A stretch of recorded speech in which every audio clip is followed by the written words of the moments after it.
How's it going, you guys? So, Mucuna pruriens is an amazing herb which tends to modulate dopamine. It tends to increase feelings of well-being and happiness, motivation and confidence, and it regulates and increases the libido, and it helps with strength gains, and it helps people just get the most out of their life. It helps focus and just amazing benefits on mental health and well-being in general. It tends to inhibit prolactin, which can increase testosterone, and it can also have positive benefits on male pattern baldness and stress and cortisol, regulates sleep, and the list goes on. I love Mucuna. It's the best herb I've probably taken so far. It's amazing. Lots of people tend to talk down on Mucuna without ever trying it. They base their entire opinions on the drug L-Dopa or levodopa, which happens to be a small part of what Mucuna includes. Mucuna, L-Dopa can actually be found in Mucuna. But Mucuna is an herb, and like all herbs, there's an entire synergy of millions of nutrients inside of the herb. And isolating one nutrient does not really tell you too much about the herb.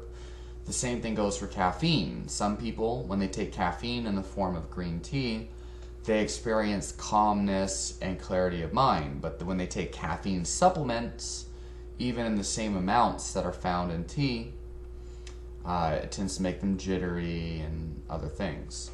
Coffee as well. Coffee will affect you differently than green tea, and then caffeine supplements, and then pre-workouts, and then yerba mate, and guarana, and kola nut, and the list goes on. People don't understand how these molecules work in relation to herbs, isolated compounds, and human physiology. It's all there is to it. And they're really dogmatic, and they get angry. They get angry about it for some reason. It's weird. But Mucuna is not L-Dopa. It just contains a portion of L-Dopa inside of it. All the side effects and other things that are reported with L-Dopa, you don't really experience from Mucuna. Mucuna is a very balanced herb. So anyway, talk to your doctor before trying Mucuna and whatnot. This is just my opinion. This is just my research. This is just my experience, and I'm damn sure it's pretty damn accurate. So, I love Mucuna. It gives me really great focus, right? Now, phenylalanine is also a compound that increases dopamine. The difference is that phenylalanine is the very first precursor. It's the first step in creating dopamine. And we have phenylalanine by itself, in addition to vitamins and minerals such as vitamin C, vitamin B6, magnesium.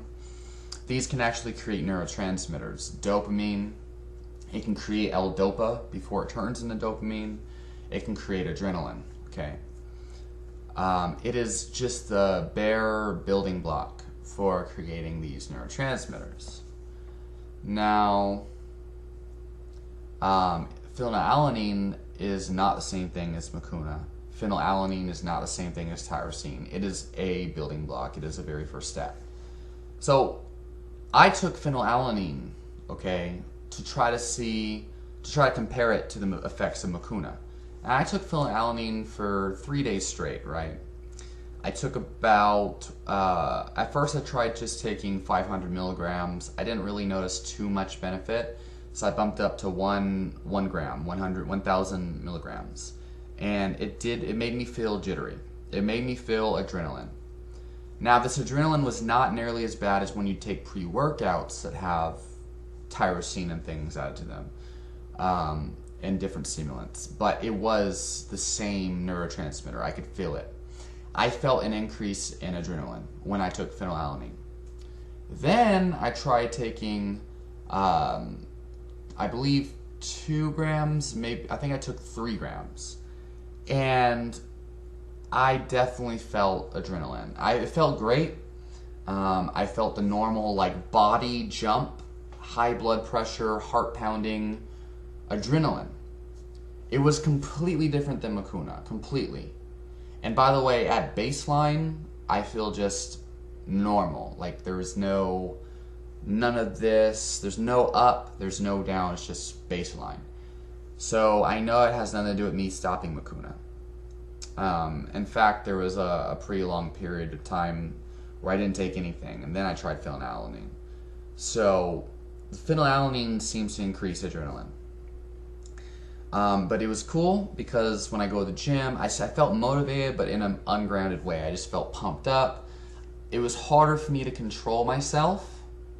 That's typical when I have more adrenaline. It's hard to control your impulses, and it's similar to when you take a high stimulating herb like yohimbe tends to make people feel that way. Now yohimbe is just crazy.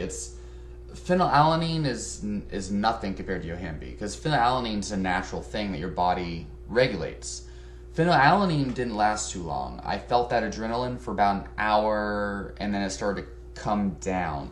After about 3 hours, because I go to the gym, I actually felt really good. I felt a very balanced. I felt dopamine. I definitely felt dopamine after the adrenaline calmed down. After my workout and stuff, I felt great. But it didn't last too long. It was like 4 hours tops of the entire experience. Yohimbe lasts the entire day, where you just feel adrenaline. It does. I don't feel too much dopamine on yohimbe. I just feel hardcore. And I had videos that I recorded when I was taking yohimbe, and my eyes were all over the place. I could not sit still.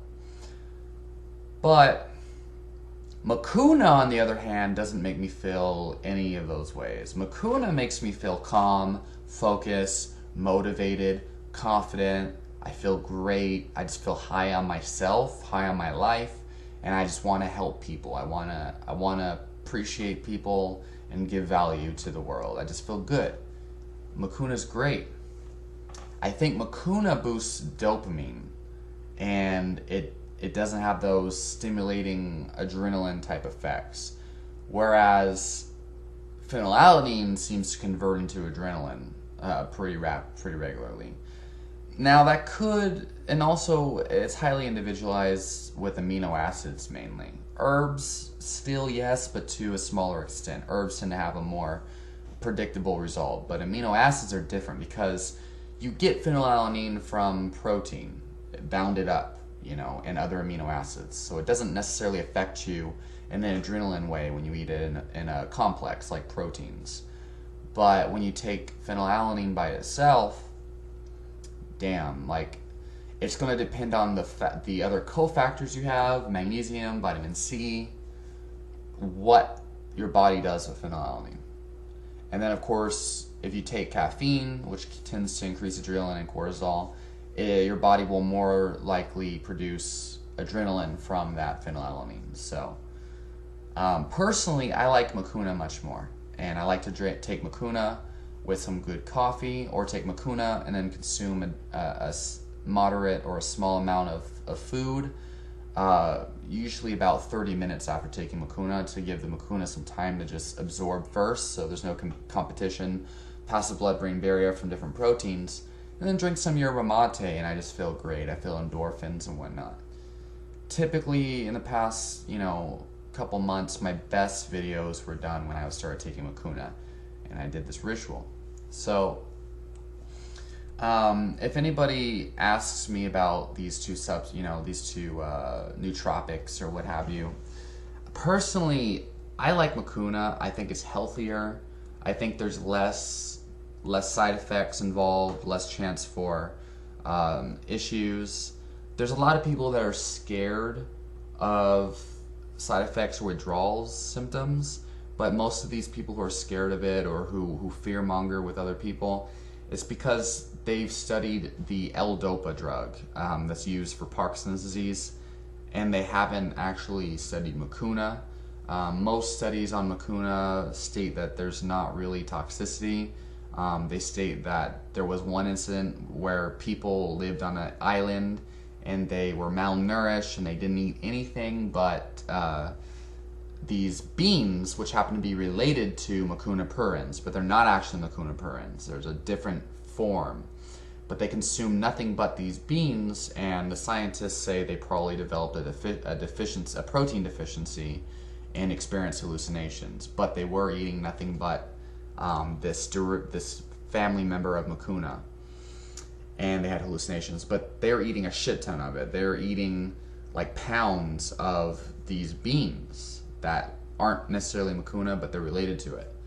And so if that's all you're eating, and you're eating such a high amount, chances are it's going to be a bad effect. But all the other experiments that I've seen, the trials, and I haven't seen case studies of normal people experiencing these problems. If you look on the reviews on Amazon.com, especially for the brand I've been taking recently, which is Dopa Mucuna by Now Foods, there's a lot of great positive results and very, very few negatives. Now, if you really want a high quality product, I highly recommend Hyperion Herbs Mucuna Concentrate. That's just the raw bean. It's just created in a very intelligent extract to maximize the potency. I'm not in any way sponsored or endorsed by any of these people. These are just my own experience and what I found works. I think it's very important for people to be informed on the things that work for other people, and not just take a chance and take a random brand, because different brands yield different results. I've also noticed a drastic increase in libido on Mucuna. Very, very horny all the damn time. Anyway, leave your questions and comments down below, and let me know what you think. I'm probably going to return the phenylalanine that I bought, and I'm going to buy myself some Mucuna with that money, okay? So let me know what you think. Let me know your experience. I'll talk to y'all next time.